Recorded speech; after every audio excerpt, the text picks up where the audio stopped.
Olá, turma. Vamos aqui trabalhar o tópico de calor latente na disciplina de Física para as turmas de segundo ano. Até então a gente trabalhou o calor sensível, que a gente poderia calcular ele quando ocorria uma variação de temperatura. No calor latente já vai ser diferente. Não vai ter essa variação de temperatura, vai ter uma mudança de estado físico. E para ocorrer essa mudança de estado físico é necessário uma determinada quantidade de calor. Eu estou aqui nesse diagrama de fases que a gente já estudou ele no primeiro ano, já trabalhamos também esse ano, quando a gente estudou as propriedades coligativas. Eu tenho inicialmente aqui um segmento de A até B. Nesse segmento de A até B, a minha substância está no estado sólido. Ela sai da temperatura 1 até a temperatura TF, uma temperatura de fusão.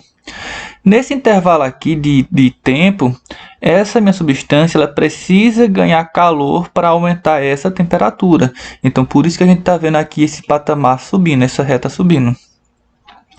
Já nesse segundo intervalo, de B até C, vai ser o processo de fusão. A gente percebe que a temperatura aqui é fixa. A temperatura nesse intervalo aqui de tempo vai ser TF, que no caso é a temperatura de fusão dessa substância.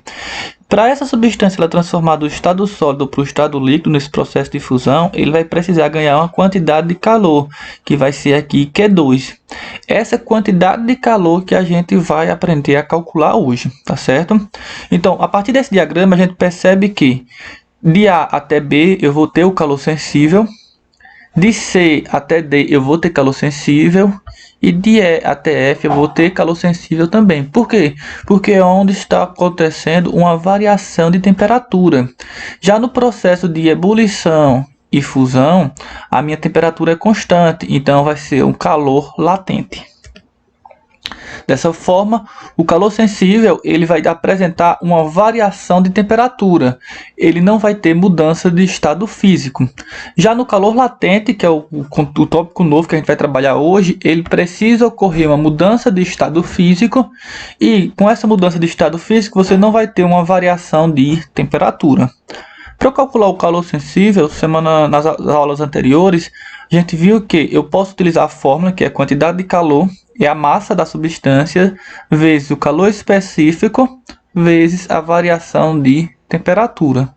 Já na quantidade de calor latente, eu vou ter a massa também, que é diretamente proporcional, só que agora eu vou ter o calor latente, seja um calor latente de fusão ou de vaporização. E esses calores latentes, eles são constantes, eles sempre vão vir dados nas questões como informações. Por exemplo, para eu transformar o gelo do estado sólido para a água no estado líquido, no caso, eu precisaria de um processo de fusão a 0 graus Celsius, eu preciso de um calor latente de 80 calorias por grama. Vamos agora para um exemplo. Um bloco de gelo de massa de 400 gramas está a uma temperatura de menos 30 graus Celsius, tá certo? Sob pressão normal.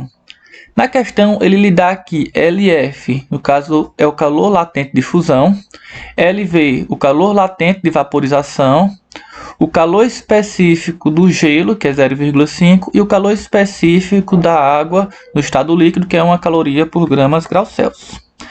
Determine a quantidade de calor necessário para eu transformar esse bloco de gelo, que está a menos 30 graus Celsius, para, no caso, ficar em vapor. No caso, já atingir uma temperatura de 100 graus Celsius.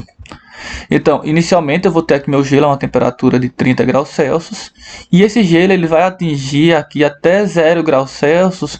É uma variação de temperatura. Ele sai de menos 30 até 0. Aqui de 0, para eu transformar ele do estado sólido para o estado líquido, ele vai precisar de uma quantidade de calor latente, tá certo? Ou seja, para ocorrer essa mudança de estado físico sem variação de temperatura. Para eu sair agora de 0 graus Celsius até 100 graus Celsius, vai acontecer uma variação de temperatura. Então aqui vai ser um calor sensível. E para eu transformar a água do estado líquido a 100 graus Celsius para o estado de vapor, eu vou precisar aqui de um calor latente. Vamos observar aqui o cálculo. Esse aqui é o meu gráfico que representa essa questão. Inicialmente a água, que não vai estar no estado sólido, o gelo, a 30 graus, menos 30 graus Celsius, ela vai ter que aumentar essa temperatura de menos 30 até 0. Quando ela atinge aqui 0, eu vou ter aqui uma quantidade de calor sensível, tá certo? Aqui em zero, eu já vou ter uma quantidade de calor latente, que vai ser para transformar a minha substância do estado sólido para o estado líquido. Nesse meu primeiro cálculo aqui, então, meu calor sensível, eu vou utilizar a fórmula que é a quantidade de calor é massa vezes o calor específico do gelo vezes a variação de temperatura. Então, essa quantidade de calor vai ser a massa, que é 400 gramas, vezes o calor específico do gelo, que ele dá na questão, que é 0,5, vezes a variação de temperatura, que é a temperatura final menos a temperatura inicial. Então, 0 menos 30, menos com menos vai ficar mais aqui, então fica uma variação de 30 graus Celsius, chegando a um total aqui de calor de 6.000 calorias. Nesse segmento B, para eu calcular a quantidade de calor, já que isso aqui está num patamar, não está tendo variação de temperatura, minha quantidade de calor vai ser a massa, 400 gramas, vezes o calor latente de fusão. Fusão, transformar minha substância do estado sólido para o estado líquido. Então, você vem aqui, o calor latente de fusão, 80 calorias por graus Celsius. Então, meu quantidade de calor aqui vai ser 400 vezes 80, que vai dar 32.000 calorias.